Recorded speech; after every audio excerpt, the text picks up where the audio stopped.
अमरावतीचे सुपुत्र सुप्रीम कोर्टाचे सरन्यायाधीश भूषण गवई हे सरन्यायाधीश झाल्यानंतर प्रथमच आपल्या मायभूमी अमरावती शहरात आले।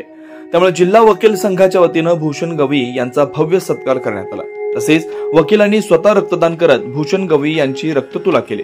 यावेळी जिल्ह्यातील सर्व वकील, सुप्रीम कोर्टाचे माजी सरन्यायाधीश NV रमणा यांच्यासह मुंबई व नागपूर हायकोर्टाचे न्यायाधीश उपस्थित होते। यावेळी सरन्यायाधीश गवई यांनी सत्काराला उत्तर देताना म्हणाले की मला आर्किटेक्ट व्हायचं होतं, मात्र वडिलांच्या इच्छेनुसार वकील झालो। तर 2003 मध्ये मी जेव्हा न्यायाधीश झालो तेव्हा मला दिल्लीमध्ये वकिली करायची होती, मात्र माझ्या वडिलांनी सांगितलं की वकिली केली तर तू पैसे कमावशील, मात्र तू जर न्यायाधीश झालास तर बाबासाहेबांचं स्वप्न पूर्ण करण्यासाठी तू हातभार लावशील। आणि त्यांचं मी ऐकलं आणि न्यायदानाचं कार्य स्वीकारलं असं त्यांनी म्हटलंय।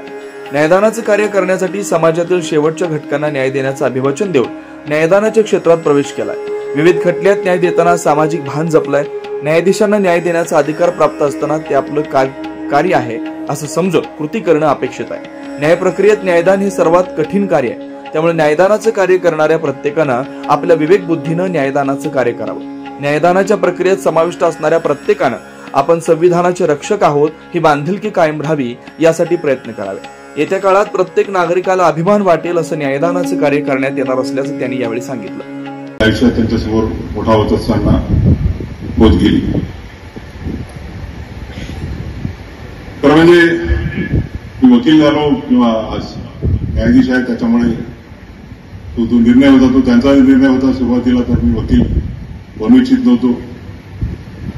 माझी इच्छा आर्किटेक्ट व्हायची होती, पण त्यांच्या आग्रहामुळे मगाशी सुनील मी सांगितलं त्यांना वकील व्हायचं होतं, परंतु यावेळेला त्यांच्या LLBच्या परीक्षेच्या वेळेला ती जेलमध्ये होते, भूमिहीन सत्याग्रहामध्ये, परीक्षेला बसू शकले नाही।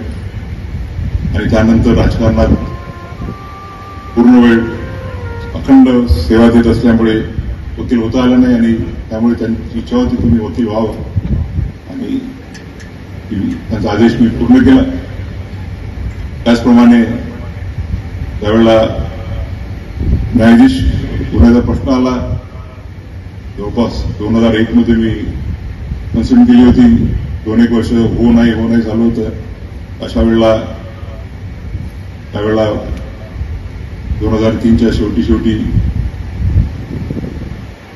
फायनल झालं की मी होणार आहे। तर त्यावेळेला माझी द्विधा मनस्थिती होती की दिल्लीला जाऊन वकिली करावी की न्यायाधीशपद स्वीकारावं।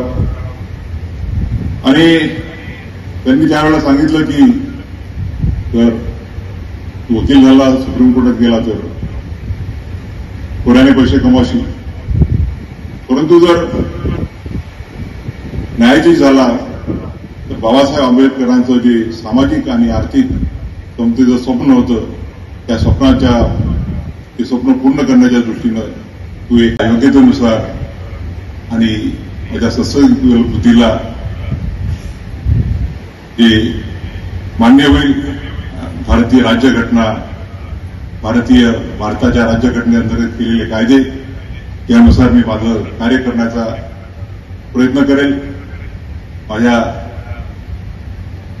प्रत्येक जजमेंटमध्ये जिथे जिथे सामाजिक आणि आर्थिक समानतेचा प्रश्न येतो त्यावेळेला नेहमीच मी हे आपले फंडामेंटल राईट्स आहेत आणि डायरेक्टिव्ह प्रिन्सिपल्स पार्ट 3 आणि पार्ट 4 ऑफ द कॉन्स्टिट्यूशन यांचा समन्वय साधण्याचा प्रयत्न केलेला आहे। नुकतंच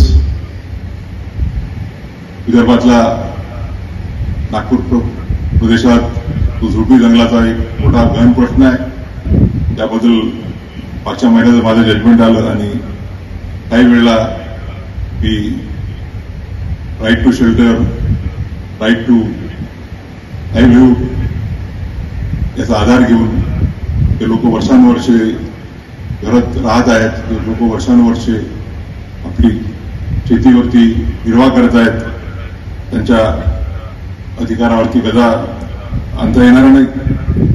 अशाच वेगवान घडामोडी पाहण्यासाठी आमच्या चॅनलला लाईक व सबस्क्राईब करायला विसरू नका।